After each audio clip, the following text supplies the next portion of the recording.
Be ready. 5 seconds to go.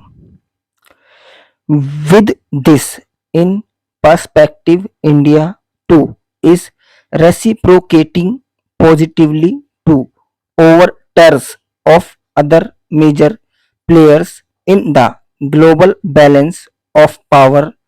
No doubt, this involves sophisticated bargaining with each of them.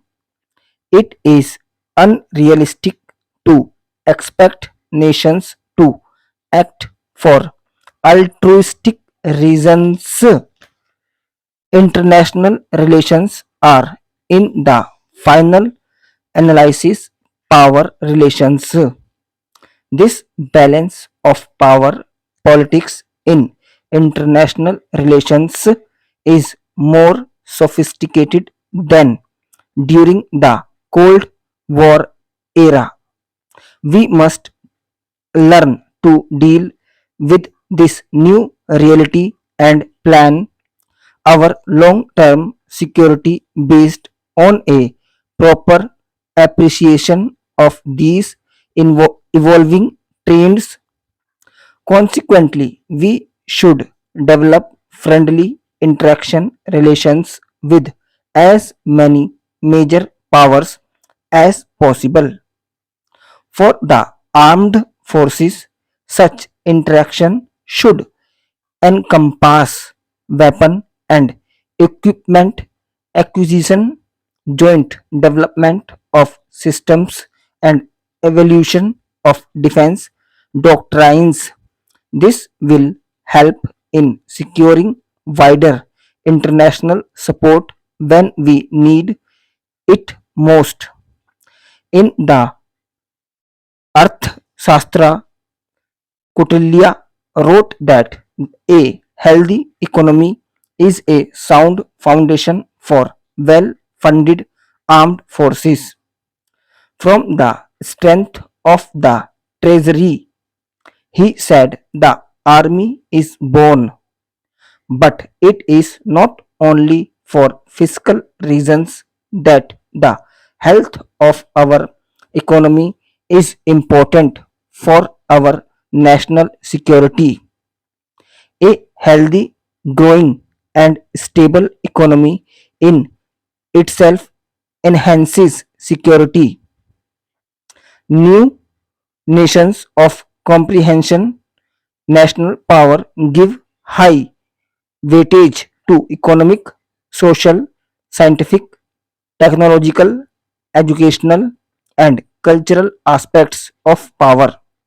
Military strength alone no longer guarantees a nation's security. Knowledge, power, and economic capabilities are equally important. I am sure that our defense community recognizes that economic progress has enabled accelerated equipment modernization. Today's international climate enables us to draw on world financial flows for development and to offer our skills in exchange for other countries outsourcing services and manufacturing to India for mutual benefit.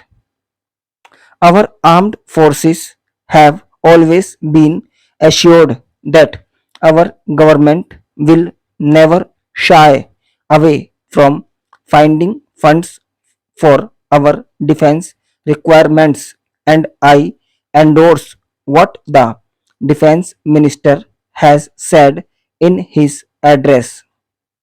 It should be obvious, however, that any government will find it easier to find the required resources if the economy grows faster and generates the incomes and revenues required.